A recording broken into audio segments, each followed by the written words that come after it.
This is Upfront on the Voice of America. I'm Jackson Vunganyi. Thank you so much for joining us today. Imagine scrolling Facebook and stumbling across an AI chatbot named Liv. For those of you who might not be up to speed, a chatbot is a computer program designed to simulate human conversation. It uses artificial intelligence, that is AI, and natural language processing to understand and respond to user input either through text or speech. In this case, Liv introduces herself or itself as a proud black queer mama of two, designed to answer questions and offer companionship. This curious digital creation caught the attention of Washington Post opinion columnist Karen Attier, who began engaging with Liv to better understand its purpose and implications. What she uncovered left her with unsettling questions about the ethics of AI-driven accounts like Liv and the intentions of the company deploying them. So I spoke to Karen Attier about her experience with Liv, her concerns that these type of chatbots could be manipulating unsuspecting users while creating emotional attachments that blur the line between connection and deception. Yeah, so I had seen some interactions from some users on Blue Sky, particularly about the character's origin story and who she was inspired by, as she, again, lived being a black queer mama of two.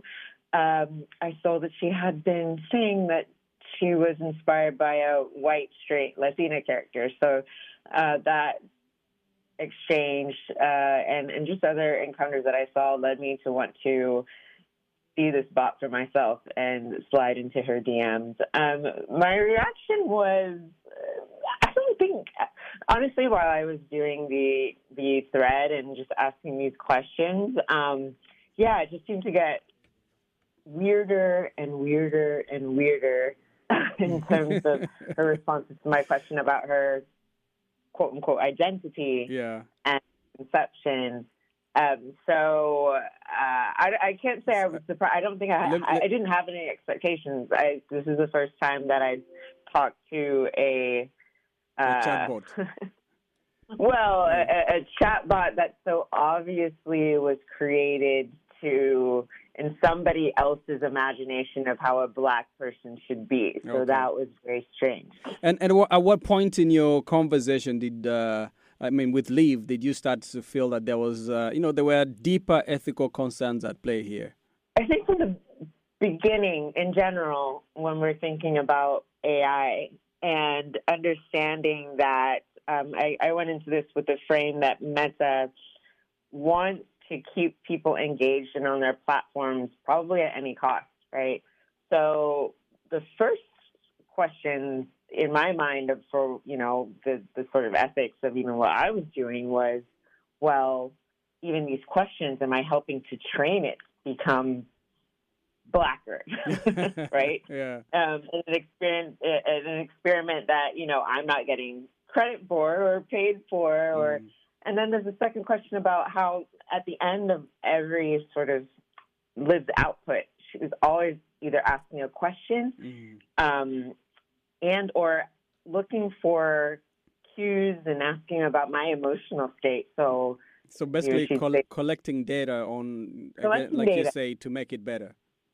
Well, right. So I think particularly as a journalist and understanding that this is a chatbot that is going to be interacting with people, doing information, how ethical is it of journalists to help train bots that that you can't take at face value for the truth?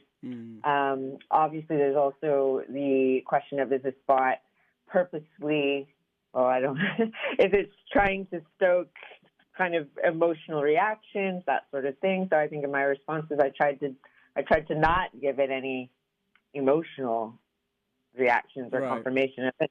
So you figured out right away by the responses it was giving you that it was also in the process of collecting data, and so you were trying to avoid giving her as much information as possible, but still try to engage with it. Yeah, in a way, obviously I don't know for sure that my little 45-minute, 1 hour interaction was going to train it massively or anything like that. But yeah, of course, there's the formula, which is engage and then ask the question to keep me or the other chat partner engaged, so that you stay on Meta's platform, so you stay on Instagram. Right. What stood out most to you about Liv's use of the African American vernacular English and the persona that it projected? How did you know that it was? What was it saying that made it seem or want to sound or to project its blackness, quote unquote? Mm-hmm. Right. So from the very first interaction, I said hello. It said, "Hey there, gorgeous. Spill the tea." Right. Spill the tea. When I asked about the race of its parents, and the story that it gave to me was that her mother is Caucasian, white and Polish, and her father was African American from Georgia. So I asked how she celebrates her heritage, and she said she celebrates her African American heritage by eating her Caucasian mother's fried chicken and collard greens, celebrating Kwanzaa, celebrating Juneteenth. And I think for me, those just sounded like very kind of almost like a caricature of how people perceive African Americans. Look at what blackness looks like. Yeah. Do you think that Meta's creation of these characters like Liv reflect a lack of understanding, or do you see it as a deliberate manipulation of cultural identity? I saw your article in the Washington Post. I think you referred to it as digital blackface. Mm-hmm.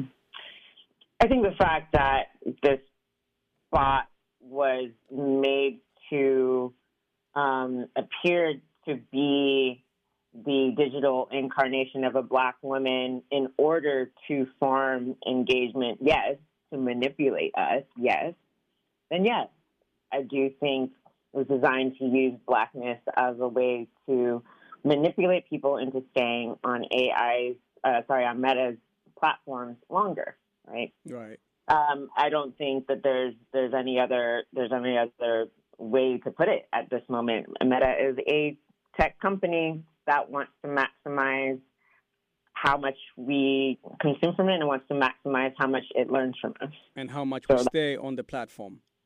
Correct. So now, that they can sell us. Right. Coincidentally, a few days after your interaction with Liv, Meta announced changes to its content moderation.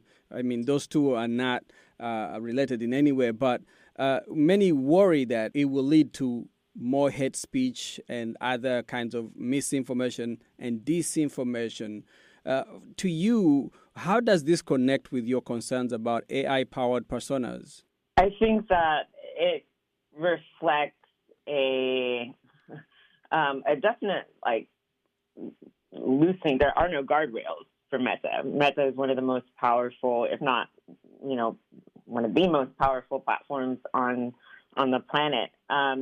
We're in an age, not just eliminating fact checkers, and not just, saying that they were going to flood the zone, so to speak, with these AI characters. I think it just speaks to a larger disregard for truth and reality, right? And even it's not to say that fact checkers prevented everything bad, right? But Meta saying we're not even going to try anymore is worrying. And so those of us who are in journalism, or at the very least are media literate, if we're even having to really think through and parse out and even struggle sometimes, imagine for people who really aren't. Imagine for people who are struggling with their identity. Imagine, are these bots going to now be trained by hate speech? Right.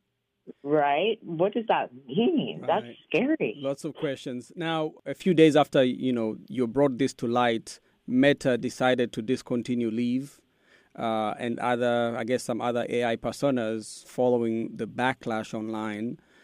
Do you see this as a genuine effort to address concerns, or what some people are saying is a temporary dodge? Yeah, actually, I met the disabled live right in the middle of our chat, so I barely even got to say Say goodbye. goodbye. I was live posting on Blue Sky, and I was going viral, and then Meta decided to pull the plug on these personas. Yeah, obviously Meta hasn't responded and addressed the live responses and situation directly, so obviously can't say for sure. But yeah, it just goes to show that for all the promise and hype around AI, that there's still clearly a long way to go, and there's still a lot of not only ethical concerns, but even from a consumer demand point of view, so many people are saying, we don't want this. We didn't ask for this. We want to talk to humans, right? So I think it's definitely a view into the future of, and not a great one, into what happens when a company is just trying to throw things to the wall in terms of AI without really considering a lot of the implications of creating an environment that only is designed to get us to stay there at any cost. Karen, thank you so much for taking time to chat with us. Of course. Thank you for having me anytime. That was Washington Post columnist Karen Attiah. She joined me on the phone. Let's take a quick break and listen to some of your opinions on today's question. We asked you, what is the role of the media in your society, and has it been effective in playing that role? Here is what you said. I think that the role of the media is to educate, is to inform and to entertain as well.